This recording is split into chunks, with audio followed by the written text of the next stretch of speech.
Welcome to episode 6 of Breaking the Ice. We're your hosts, Elliott Simpson, Ayoe Kristiansen, and Dr. Jessica Shadian.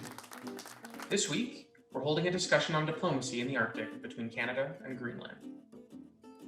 Today, melting ice and potential new maritime routes are bringing heightened attention and players to the Arctic region on the whole, and renewed cooperation within the North American Arctic.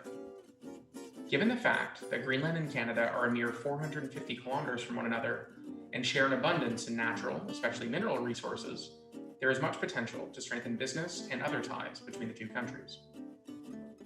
This Arctic 360 discussion will set out to learn more about where we are, where we hope to go, and the opportunities to come for cooperation within the North American Arctic between Canada and Greenland. Today, we are joined by Simeon McKay, Counsellor for Political and Public Affairs at the Embassy of Canada to the Kingdom of Denmark, and Inuuteq Holm Olsen, Minister of Plenipotentiary and Head of Greenland's representation at the Danish Embassy in Washington, D.C. We hope you enjoy the discussion. So welcome, everyone. We're quite excited to have you both here for this conversation. This is the second year that we're having our podcast series of Breaking the Ice, and we do it every summer. We have summer internship program, and so this year we're very excited to have Elliott Simpson from the Monk School, and this year for the first time we have Ayoe Kristiansen from Greenland. And for this summer we have two streams. We have one on innovation in the Arctic, and the other is on Canadian-Greenlandic relations and how to strengthen those.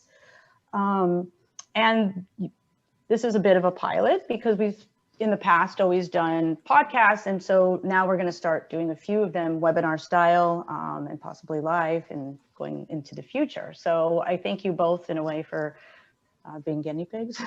So and we really look forward to this. And I just want to bring up one article that Ayoe actually pointed out to me that was published just maybe this past week from two of the main political scientists in Greenland, and I think it sets a really nice tone for our conversation today. But it was a discussion on surveys that had been done with, with Greenlanders at wide in the Greenlandic population. And again and again, it was reiterated that among, Greenlanders' preferred countries that they would like to have stronger ties to and strengthen their collaboration, Canada comes, in the front of those. And even one particularly discussing large-scale projects. And it was, in the sense that, there's a lot of, large-scale projects as a preferred business partner. And it was in the sense that there was a lot of Inuit kinship amongst Canada and Greenland. And so I think we have a lot of foundation to build from. And so I think this conversation will help advance that. So I'll let them take it off from here. And Wonderful. So I think we'll begin with some brief introductions. And so we'll start with you, Simeon. Originally from Toronto, Simeon McKay is the Counsellor for Political and Public Affairs at the Embassy of Canada to the Kingdom of Denmark. Based in Copenhagen, he began his posting in 2017 and is responsible for general relations between Canada and Denmark, Greenland, and the Faroe Islands. From 2011 to 2014, Simeon was posted in Lima as First Secretary at the Embassy of Canada to Peru and Bolivia. He joined the Canadian International Development Agency, former CIDA, in 2006, and has held positions in CIDA and Global Affairs Headquarters working on bilateral issues in the Americas and Europe, and in support of the amalgamation of CIDA into the former Department of Foreign Affairs and International Trade. He is a graduate of the University of Toronto, Trinity College, and McGill University, where he has received degrees in international relations and political science. Simeon, thanks for joining us. Thank you. Yes, and I will introduce Inuuteq Holm Olsen. He's a minister, plenipotentiary, and head of representation of the Greenlandic representation at the Danish Embassy in Washington, D.C. since 2014. He's also accredited to Canada. Greenland opened its representation in the North American continent in 2014. Ms. Olsen has been a speaker and a panelist at numerous international conferences, universities, and think tanks in Europe, US, and Canada on issues pertaining to Greenland and Arctic issues, as well as a contributing author to several books. He has also been involved in negotiations and drafting of the chapter on foreign affairs in the Danish Greenlandic Commission on Self-Government of 2008. He has also served as a member of the Danish Defense Commission of 2008, representing the government of Greenland. Prior to coming to DC, he has served as a Deputy Minister of the Department of Foreign Affairs of the government of Greenland from 2004 to 2012. He began his career at the Department of Foreign Affairs in 1996 and was private secretary to the Premier from 1997 to 1999. He has been posted at the Danish Foreign Ministry in Copenhagen and was at the Greenland representation in Brussels from 2000 through 2003. He thereafter returned to Nuuk to be head of Department of Foreign Affairs from 2003 to 2004. Mr. Olsen earned a BA in Political Science from the University of Alaska Fairbanks and has a MA in International Affairs from the George Washington University in 1996. Welcome to the discussion. So we'll begin with your first question to you, Simeon. How would you characterize the level of diplomatic cooperation between Canada and Greenland historically up until now? Great. Before I jump in, though, just to say thank you to Arctic 360 for hosting this podcast. And I also had noted that the survey and that Canada was at the top or close to the top in terms of countries that Greenlanders want to see more cooperation with. And I think this podcast series and the work that you're doing at Arctic 360 is going to help contribute to that very much. So congratulations on running this, and thanks for the invitation. To get to your question, historically, I think relations with Greenland have been good. They've been neighborly, and I would say that they're also evolving. But in a consistent way. It's important for us as Canadians to remember that Greenland is part of the Kingdom of Denmark, which is a unique constitutional construct that stretches across the North Atlantic from Europe, with Denmark on one side, the Faroe Islands, and then Greenland. So when we talk about relations with Greenland, we're also talking about relations with the Kingdom of Denmark. And throughout the podcast, I'll use the two interchangeably here. And I think it's important for Canadians to understand that, because on the one hand, we come from our federal state, but the Kingdom of Denmark is truly a unique state that we need to better understand. We work and have worked quite well bilaterally with the Kingdom of Denmark, Greenland, over the years.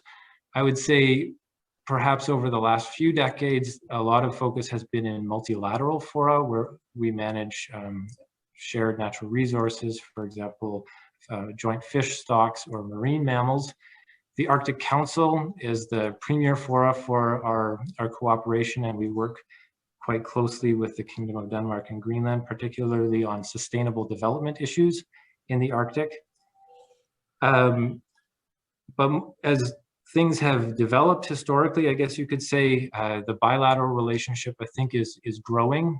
There's perhaps more in a formal way, but we know that historically the ties between the Inuit who live in present-day Canada and Greenland stretch back centuries. And so I wouldn't want to come and say that, oh, the things are getting new or changing, because really we're building on historic ties there. So it's deeply rooted in people-to-people ties.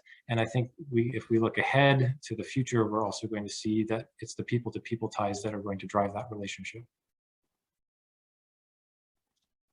Thank you, Simeon. The next question is for Inuuteq. In 2014, Greenland opened up a diplomatic office in Washington, D.C. to serve diplomatic relations with the U.S. and Canada. Has it, and if so, how has the post served in strengthening Greenlandic-Canadian ties? Well, first of all, also thank you to Arctic 360 and to Jessica for this initiative. I think it's great, to be given the opportunity to share, our views, as well as knowledge and knowledge sharing in regard to Greenland-Canada relations. But going back to your question, I mean, I think it's important, as Simeon pointed out, to remember that, you know, Canada-Greenland relations are long-standing, you know, going way before 2014, you know, because we share a lot of the both ecology, but also natural resources when it comes to fisheries and in, you know, marine mammals and as such. So, and we have also long-standing relations with Nunavut, for example, that we cherish very much, and because we share many similarities. But as you said, you know, we open up a representation here, and I'm based in Washington, D.C. So to my best of my abilities, you know, we are working on to improve the relations between Canada and Greenland in a number of ways. You know, I think we want to, moving forward, especially with this new government that we have, which is, I mean, they're very much focused on improving trade relations, for example. So that's one of the issues I think we're going to see a much more focus of in moving forward. But also on, I mean, as Simeon said, you know, we have family relations, you know, between Greenland and Canada that goes back a long way, that we want to maintain in the future and make it easier, possibly to for them to you know, exchange with each other. So, and we also have some delineation, you know, issues between Greenland and Canada that also are being addressed, you know, as we speak. So. So there's a number of, you know, different issues being neighbours, you know, that we have been, you know, engaged with, but will continue to be engaged with, you know, moving forward.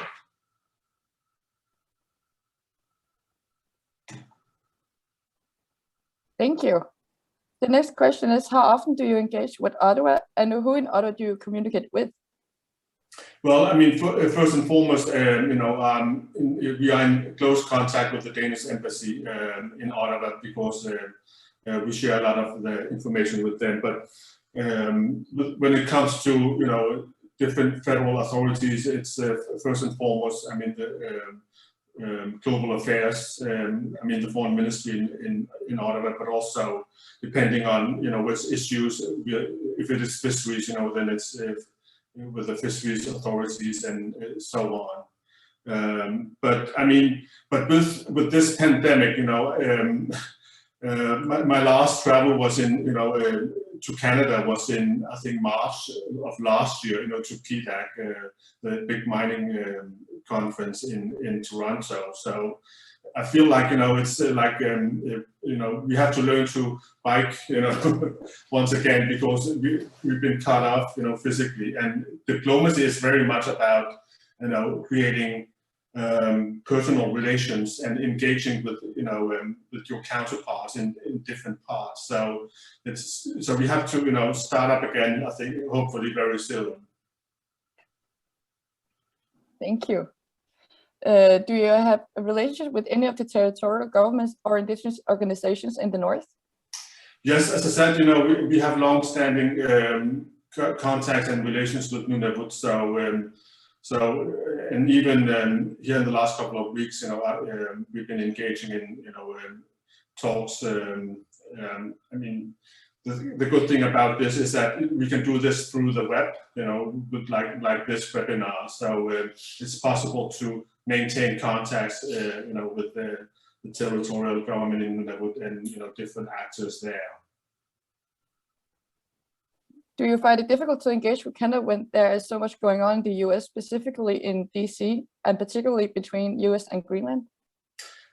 I mean, yeah, I mean, if I could split myself, you know, I would be here in Ottawa. So, but you're correct. I mean, there's a lot of going on in the US, and always, I think, will be. But I think to our best of our abilities, we also maintain regular contacts and try to stay in touch of the developments that are going on, you know, in Canada, and as well as to, you know, nourish and maintain our relations with the different authorities in Canada.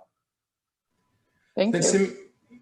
So then Simeon, basically the same question to you. How often does your work take you to Greenland, or how often do you work on Greenlandic issues and so forth?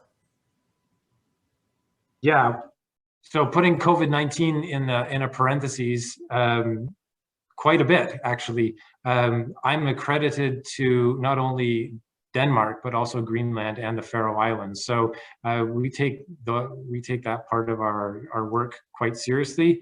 Here in the political section, Arctic issues, which are almost always somehow touching on Greenland, are a regular part of our work here. And it's not just in my section, I would say also in the commercial section and in the consular section too. So the Arctic, Greenland, and the larger Kingdom of Denmark, even though we're based here in Copenhagen, takes up quite a bit of our time. Maybe just a couple quick anecdotes or examples of that. Prior to the pandemic, I was up regularly, whether it's to assist in the signing of an international treaty, the Central Arctic Ocean Fisheries Agreement, that was signed in Ilulissat, and we represented Canada here from the embassy. We've had Canadian Navy ships coming alongside Inuuteq on their way up to and back from Operation Nanook. We've also had Canadian artists or artists from Canada coming over and participating in Arctic culture festivals. So those are the types of things that we're constantly working on, trying to engage with Greenlanders, and then using those opportunities to also expand our networks into Greenland to foster those good relations. And I would say some of it's paying off.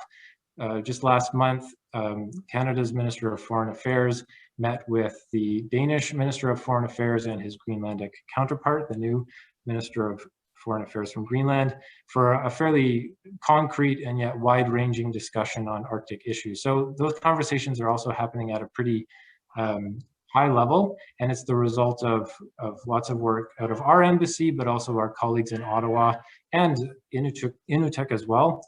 And maybe on that note, last anecdote is we were actually able to host the Greenlandic foreign minister here at our embassy just a few weeks ago, and Inuuteq was there, and so I had a pleasure of meeting him at that time for the first time, despite our paths or messages and emails crossing over the years.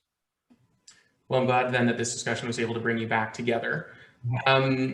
As you know, Simeon, the US and Iceland have formal diplomatic posts in Greenland, and I know Russia's interested in opening a consulate, among other countries showing interest. Do you think it would be helpful for your work if Canada opened a formal post in Greenland? And do you think that could be a mechanism for strengthening cooperation? It's true that Canada doesn't have a consulate in Nuuk, but if you look at the map, no country is closer to Greenland than Canada. And I think that plays to a natural advantage that we have, which again, you'll hear me say this many times, it's those people-to-people ties. And it's that what drives the relationship. Our job here at the embassy is to help connect people and build those ties up. But a lot of them, again, stretch back, not just economically, but also socially through family ties over a long period of time. So in that sense, we do a lot of that work from here. It's also good to note that in a way, one of the goals of the government of Canada that we're working closely with Greenland on is to remove some of that sort of bureaucracy and institutional frameworks that have been put in place over time that are actually inhibiting some of those people-to-people ties in the Arctic. And Inuuteq alluded to it. It's the idea of mobility, so that people can continue or begin again more free movement between Canada and Greenland. And that's something that we've committed to working on together with Greenland and the Kingdom of Denmark. And maybe another great example, though, is the announcement in December 2020 between the Inuit-owned Canadian North, which is an airline serving a large part of Canada's Arctic, and Air Greenland to establish shared routes between Greenland and Canada, both into Nunavut, but also further south into Ontario. they didn't need a consulate or a government of Canada assistance to do that. And they were very clear that this was to foster economic and cultural ties. And they're doing that themselves. So that's maybe a long and winding way to say, no, we don't have a consulate, but we also have these unique ties that I think bode well for our future relationship. And can I just jump in and point out a few things? I mean, with regard to Russia, they have an honorary consulate. So does actually Canada and a number of other countries in Inuuteq, and these are, usually people involved in, businesses who represent, for example, the Canadians, for example, should they need any form of assistance. But Canada actually had a consulate in Inuuteq during World War II together with the US. So the US just reopened theirs, I think, so. Maybe just, it's true, I guess I failed to mention our long-serving honorary consul in Inuuteq, Lars Peter Danielson, who has been there for quite some time. But again, it's I would say, based on a really interesting connection in his time as Director of Maintenance for Air Greenland, where Air Greenland was flying and continues to fly Canadian-produced Dash 8 aircraft. So there was, again, that kind of economic tie based on similarities between the needs and requirements of a business operating in Greenland that also coincided with Canadian businesses and experience as well.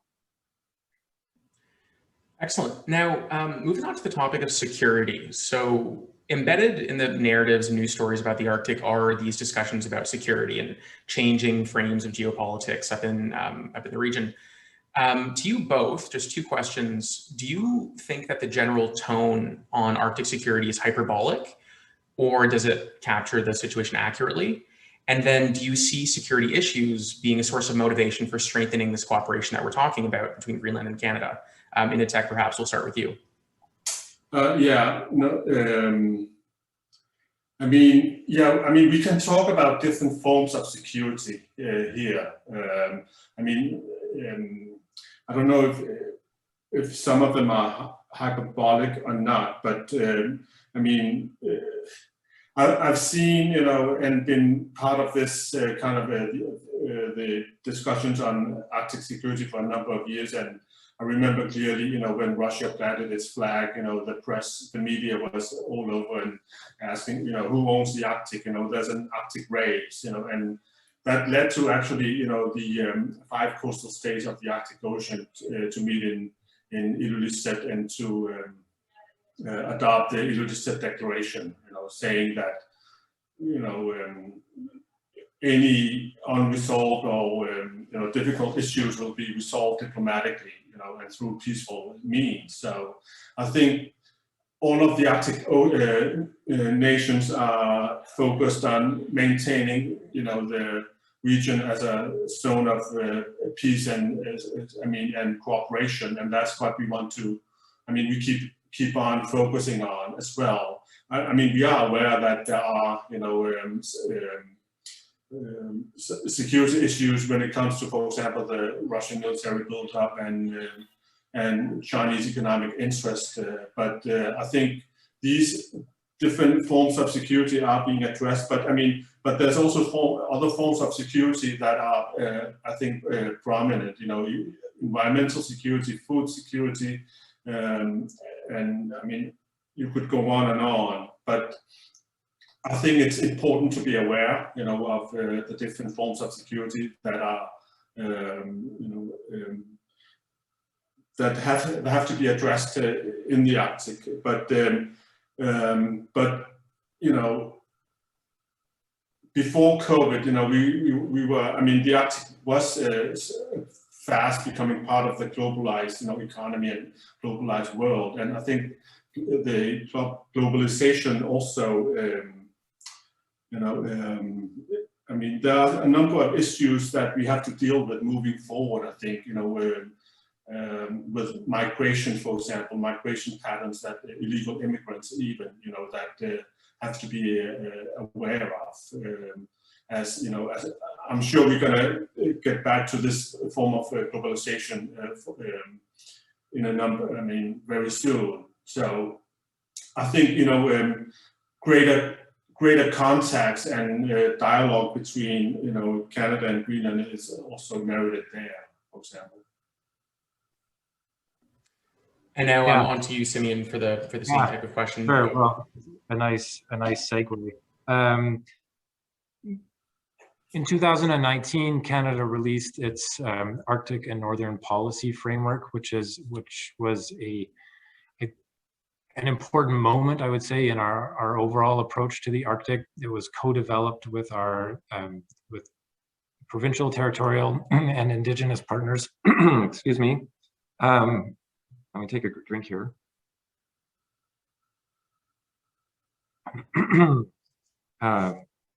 If that comes back, you'll have to excuse me. So where was I?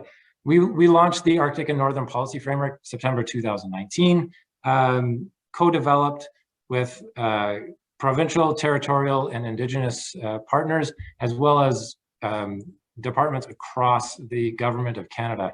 That policy framework has a chapter on, let me get it right, safety, security, and defense. So there, I think you see the spectrum of security issues that I think you're alluding to, Elliott. The chapter doesn't shy away from, climate change altering the physical nature of the region, the increased geostrategic interest in the region, but it also goes into issues such as, maritime traffic, food security, etc. So from the Canadian perspective, it tries to cover that broad spectrum. And then also in that policy, we're pretty clear about wanting to keep the Arctic a place of international cooperation. And in that, in there, we pointedly say, of course, the Arctic Council is the premier forum for that cooperation, but we're also looking to improve or increase our bilateral cooperation with key North American Arctic partners. And so that's the USA and Alaska and the Kingdom of Denmark, Greenland. So yes, that's a long way to say those issues, I think from the Canadian perspective, are well covered from our side, and also offer opportunities for increased collaboration with Greenland.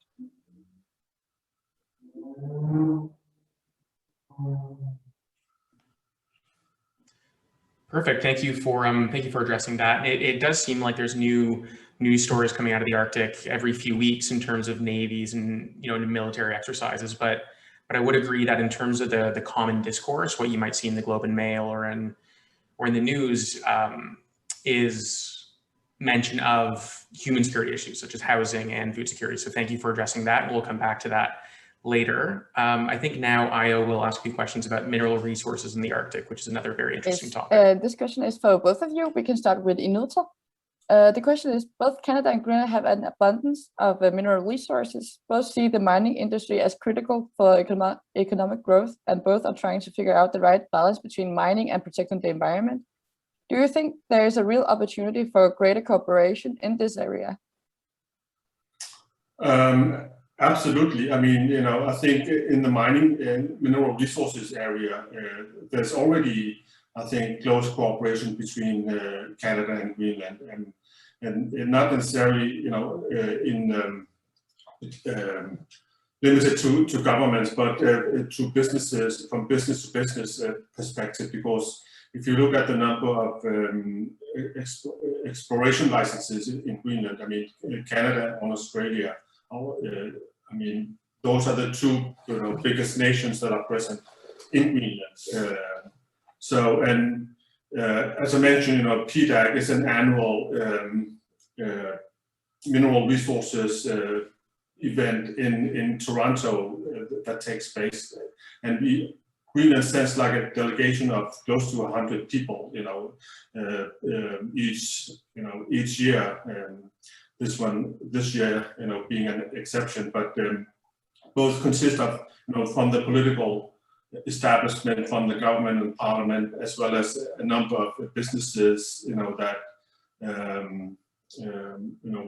that are engaged in the mining business in different ways, logistics and service industries, as well as kind of a hardcore mineral resources companies. So I think that, and I mean, Canada is an kind of a global power when it comes to mineral resources, and the companies being present in Toronto. So, and be very much in touch with those different companies also from an investment perspective.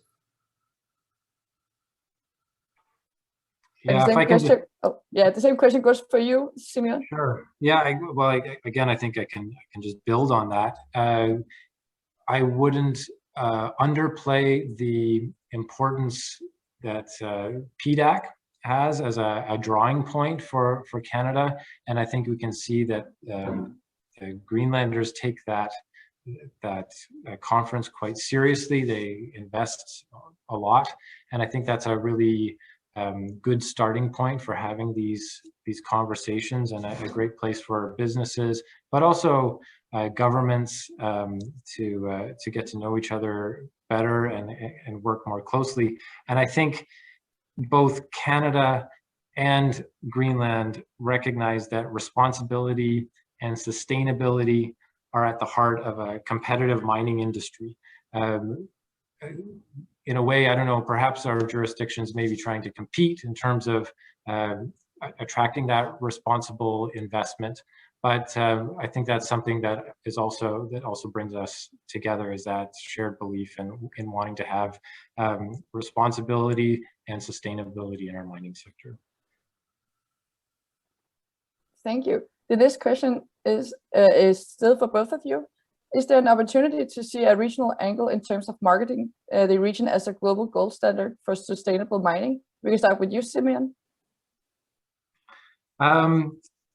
Yes, I have to say that before this, I hadn't really thought about it that way, but I suppose so.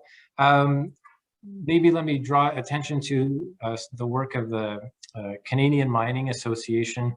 They've put together a really interesting, I guess, process and toolkit called the Towards Sustainable Mining Toolkit. And Inuuteq, we actually talked about that briefly when your minister was here. And that's working or helping local communities, environmental actors work directly with mining companies at specific mining sites, so that those operations are contributing to the sustainable development of the local population and meeting those ESG standards, if you will. That's something that the Canadian Mining Association has introduced for its members.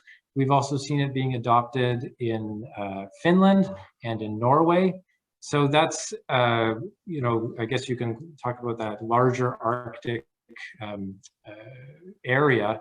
And so possibly that's a toolkit that could be of interest to operators in Greenland as well, and eventually reach that, I guess, global standard, if you will, but ideally based on some learning from the Canadian Mining Association and its partners. Thank you. Same question goes for you, Inuuteq. Yeah, I mean, I concur with what Simeon said, but also point out, we are different jurisdictions with different processes. The Canadian Arctic, you have land rights and different agreements with the different territorial governments and as well as indigenous peoples, as opposed to Greenland, where it's we've taken over the responsibility from Denmark in 2008. So we have full jurisdiction of that. So I think keeping in mind, that there are different processes, but I think we have also learned, from the Canadian experiences about, public hearing processes, and such, and the different standards that Simeon mentioned. But it's important, I think, to to keep in mind the sustainability issue in this context, because we all want sustainable development. But at the same time, it is a balance between mining and protecting the environment that is at the core here as well. And how you do that, it continues to evolve. I think the standards continue to develop and evolve, and thankfully to usually a greater standards moving forward. So so I think that's something that we can share, and we do share. I think, for example, at the PDAC events where we have different presenters from Canada, for example, talk about what the evolving standards for doing business in the Arctic are. So I'm just going to jump in one sec. Maybe a question for both of you, and I'm just to dig down a little bit deeper in terms of this, this regional play. It was interesting that there was a comment made about, sometimes there's maybe a bit of a competition in terms of trying to develop resources. I think the bigger backdrop about around all of this, though, is critical minerals, and both Northern Canada and Greenland have a lot of critical minerals, and we know that China has pretty much a monopoly right now in the critical mineral industry, and the United States and Canada have recently signed this critical mineral agreement. And so I'm just wondering if there's something more that possibly could be built off of, and to maybe possibly strengthen this North American Arctic kind of perspective on this being a region for having critical minerals, but critical mineral development, but at the same time also in the context of having very high environmental standards, very high labor standards, and these type of things. And then also, though, a little bit into the regulatory piece, we have the mining project here on the east of Nunavut, very close to Greenland, and that mining project actually has direct implications for Greenland. And so now there's a conversation going between Greenland and Canada about its socioeconomic impact assessment and the role that Greenland plays. And so maybe is there a way to kind of make that more seamless, possibly?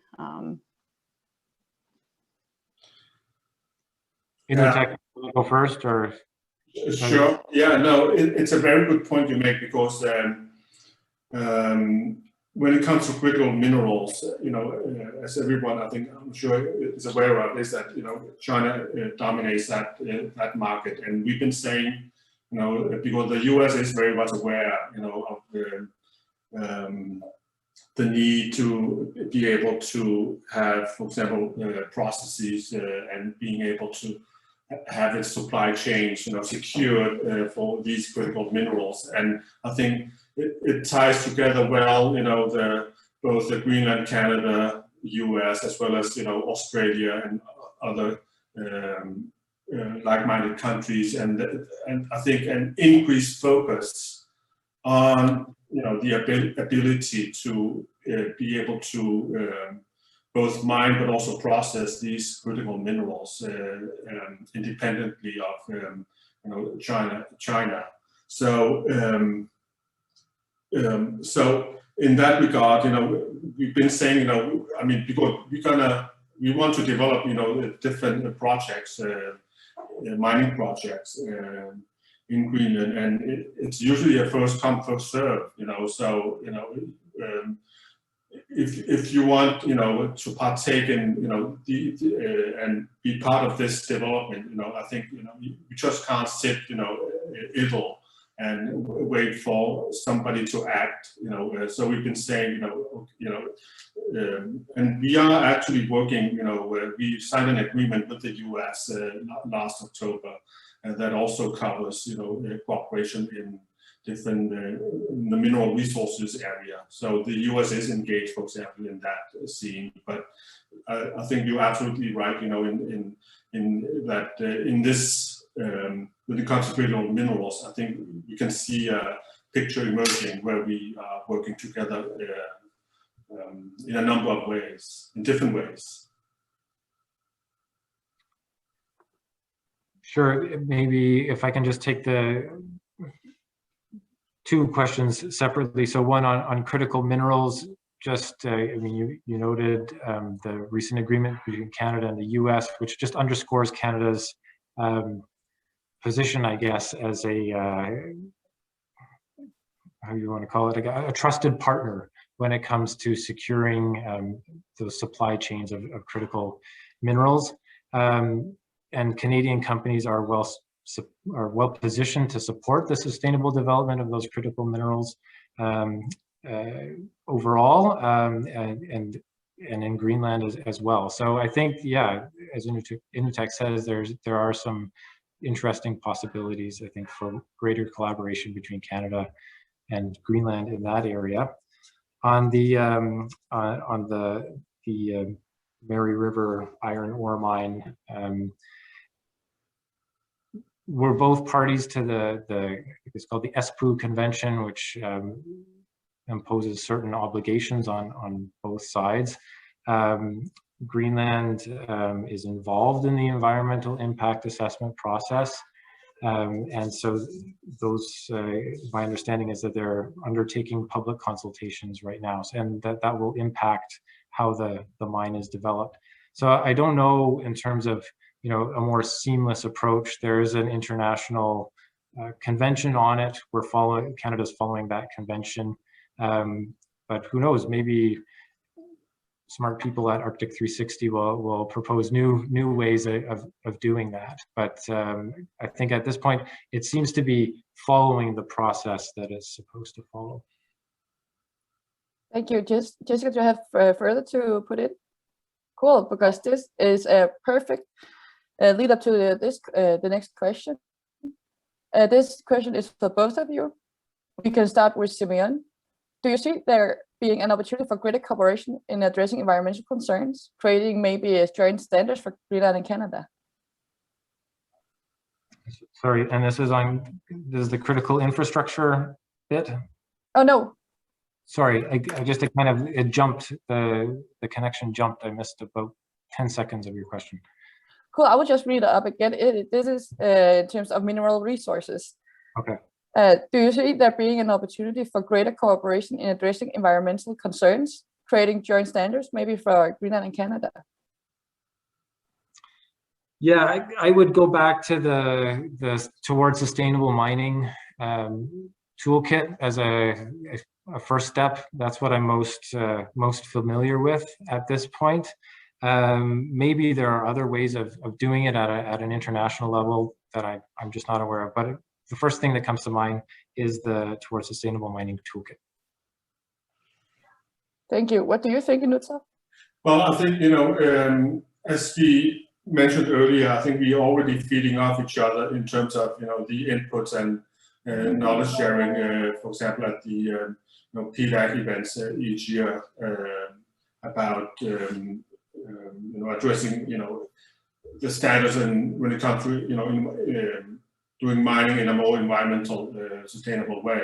So, but as I already, I think I said earlier as well, you know, we each have our own laws and processes, you know, that we also have to respect, you know, so, but there's nothing to hinder us from, you know, engaging with each other and sharing, you know, knowledge about the best standards as well as a number of other issues, you know, so we can do that regardless of the.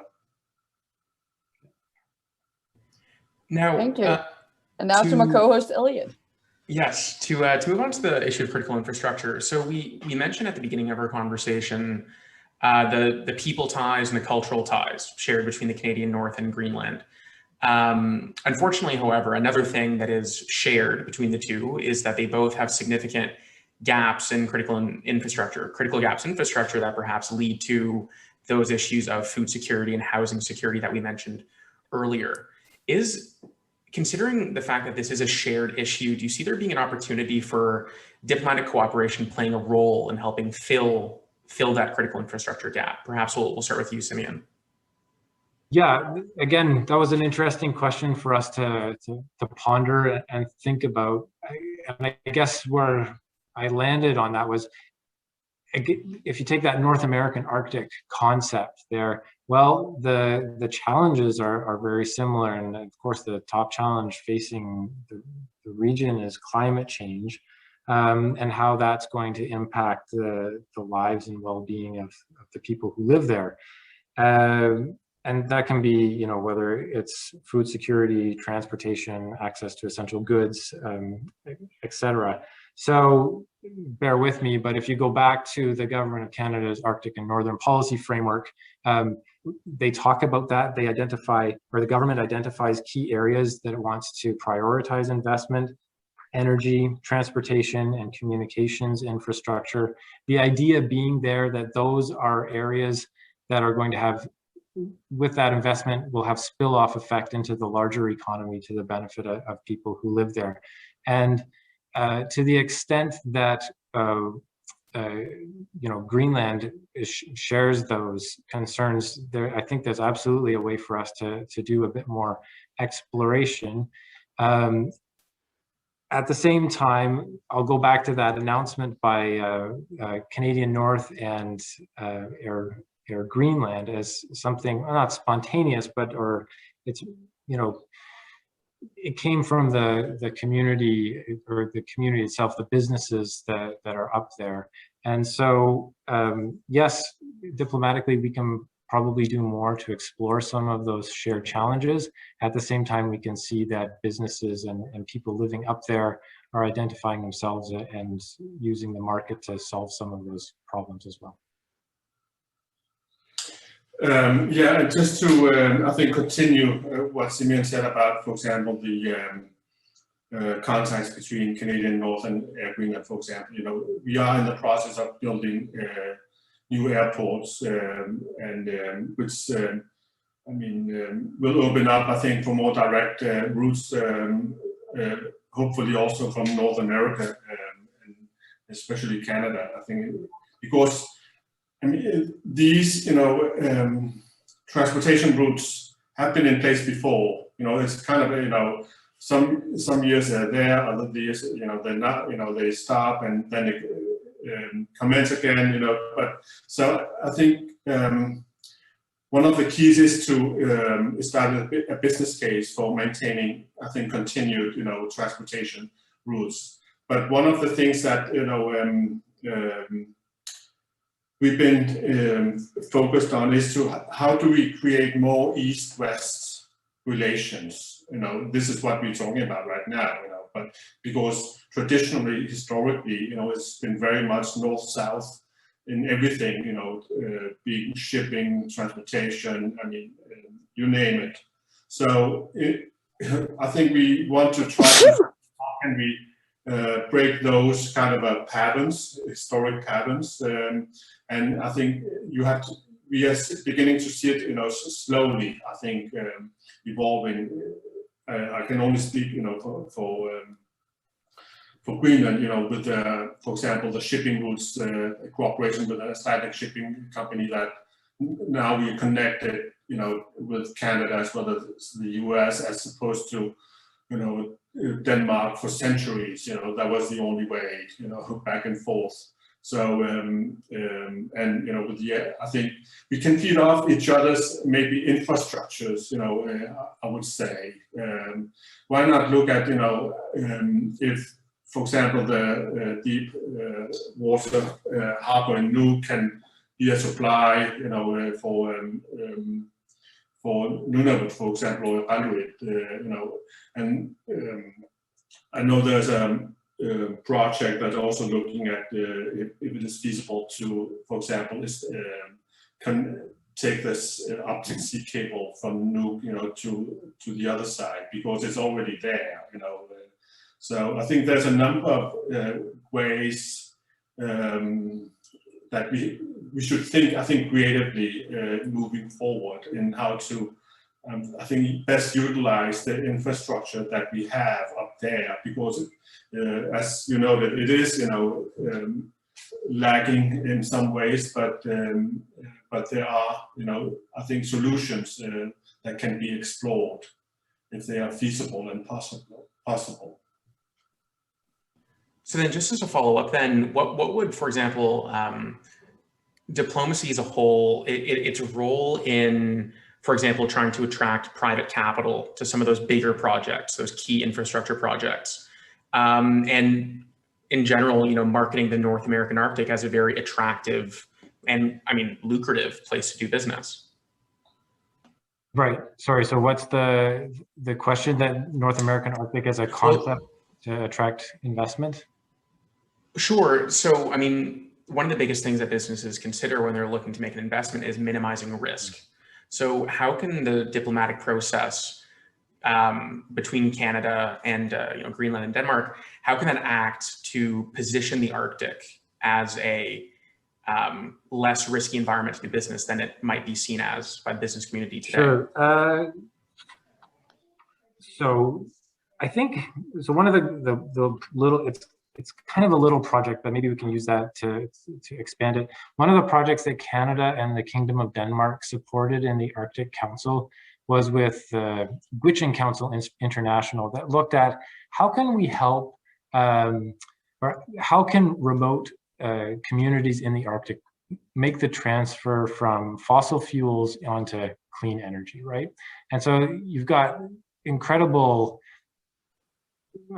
that's terrible for the environment, but also incredible opportunities there in terms of clean technology and the green transition.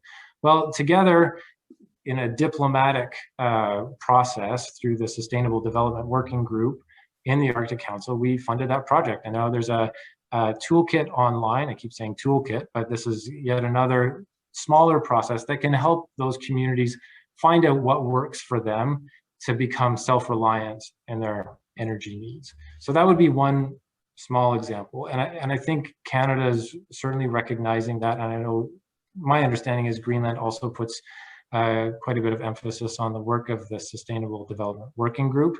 And then to that end, Minister Garneau, Canada's Minister of Foreign Affairs, just announced last month that Canada will host a new secretariat for the Sustainable Development Working Groups. That's going to be at the University of Laval in Quebec City. So we're investing diplomatic resources, if you will, into trying to find more of those kinds of solutions that can help communities move, take those steps that will make them more autonomous, self-reliant, but are also really interesting opportunities for the economy and for infrastructure, in that case, the toolkit there, the clean technology. Perfect. Now, in the few minutes that we have left, I just have one more question, and then I believe we have one more from Ayoe. So on the whole, if we were to just wrap up our conversation with a bow, what do you see as being some of the driving forces that can best strengthen this relationship between Canada and Greenland, and who would need to take the first step in bringing this relationship even closer? Would it be government, business, or both? And do any specific sectors or issues stand out that might block that or impede that process? Do you want me to start? Go ahead. Okay. Yeah. No.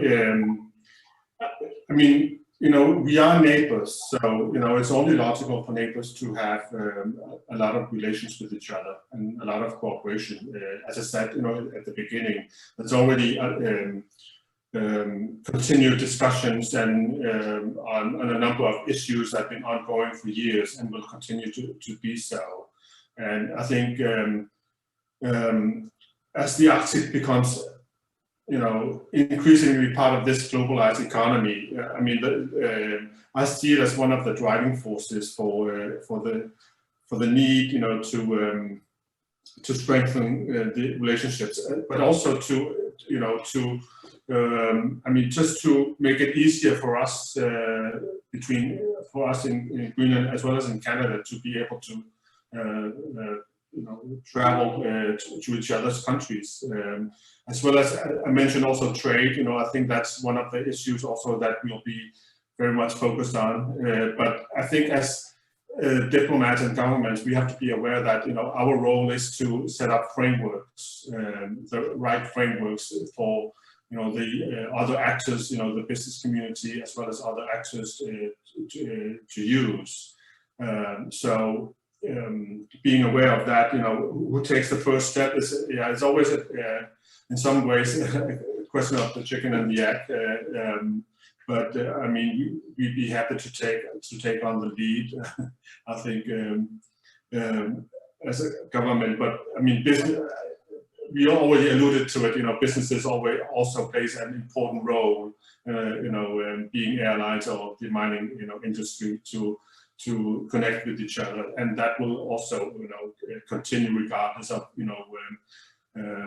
what governments can agree to or not. So, do you see any specific sectors or issues? I mean,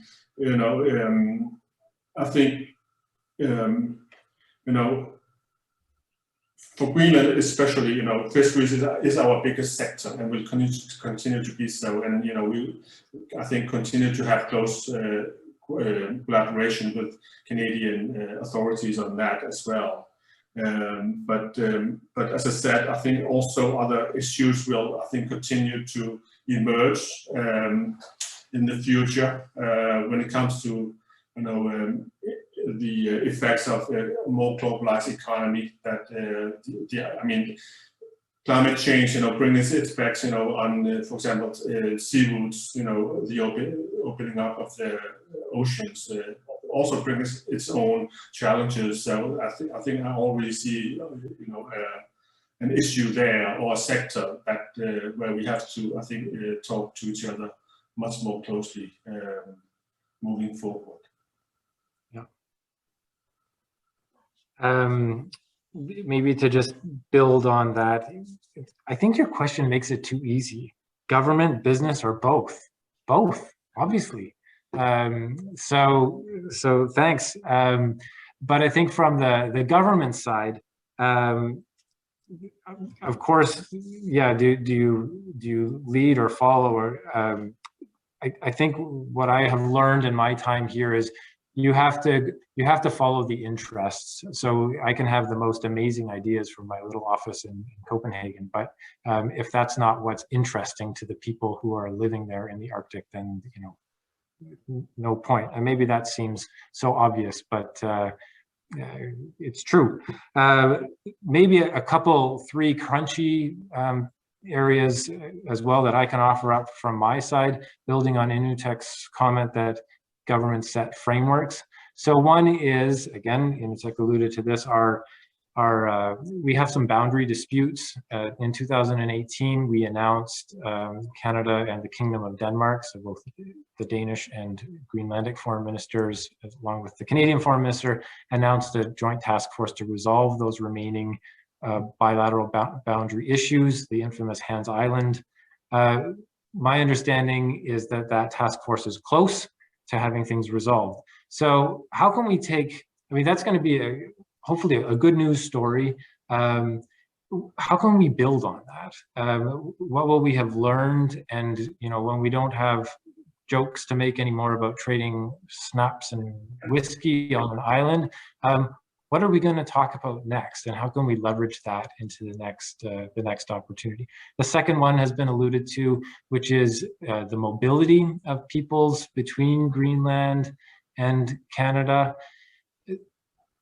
An announcement was made by governments to resolve that issue. So that work is ongoing, and Canada is keen to work with the new government in Greenland on this. But we also know that the exchange of people leads to the exchange of ideas. So how do we use that mobility to take things to the next level? And similar to that and related is the proposal by the Inuit Circumpolar Commission related to the North Water Polinia, and excuse me if I say it incorrectly, but the Pikiala Sorsawak, which is an open body of water between Greenland and Canada. It stays open all year round and has been a source of sustenance for the peoples living up there for a really long time. There are new ideas of like, how do we co-manage that resource to the benefit of the people who live there? Again, those are new ideas. how do we take that and use it to build up a bigger bilateral relationship, those exchanges of people and ideas. So those are three issues that are on the go, I would say, to one extent or another. And I think hopefully we can leverage those to build the relationship out further over the next 10 years. And maybe I'll just, last point, remind your listeners that, again, in Canada's Arctic and Northern Policy Framework, we say that we want an enhanced bilateral relationship with the Kingdom of Denmark, Greenland. And I think those three examples I just mentioned are part and parcel of advancing that relationship. Thank you. Just that there's my last question, and that's wonderful. But I would like to ask the same question for Inuuteq, and it's the very last question. Where do you see the Canada-Greenland relationship over a 10-year horizon in terms of trade, economic and business, in terms of trade, economic and business cooperation, regional political cooperation? If I am to follow up on what Simeon said, it will be a flourishing, I think, bilateral relationship that we'll have in a 10-year horizon, because to leverage all these, the resolving of the different issues that we are engaged in. But I'm optimistic about the future Greenland and Canada relationship moving forward, because I think we do realize that it makes sense to cooperate, because the North American Arctic has its own unique characteristics. So I think it's we way better off, instead of doing it alone, if we are able to, I think, work together, both businesses as well as governments. And to make it easier, as was said, to be able to travel, I think, more freely between each other. Thank you. Perfect. Well, that wraps up the question component. I'll just turn it over to Jessica for some final words. Sure. Thank you all for this. This has been a really fascinating conversation. I think I'll just, maybe to wrap it all up, pick up on one thing that Inuuteq said, which is I think is extremely, it couldn't be truer.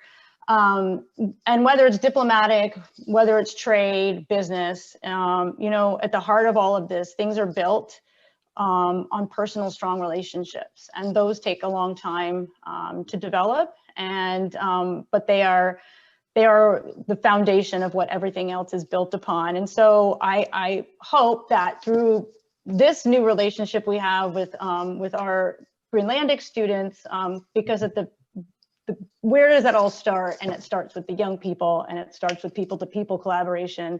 And they're the ones with the best ideas and new ideas, because they have their finger on the radar for what's of growing concern for the decades to come, because they're living it and they are the future. And so I feel really fortunate and excited that I've had Ayoe and Elliott to be able to host this conversation today between you two, Simeon and Inuuteq. And so I hope this is just the beginning of many more good conversations to come and new ideas to flourish. So thank you all.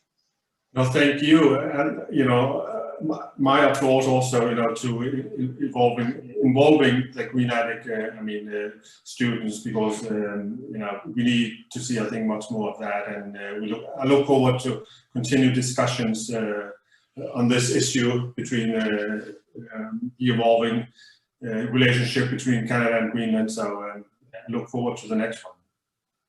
You'll be there. We'll invite you. Thank you. And just from my side, couldn't agree more. And what a unique opportunity to bring students from both sides together, and also to just going through the questions to learn the perspectives that and kind of see it pulling from both sides. So it was really, really a pleasure to be here, and I wish Arctic 360 all the best. Thank you.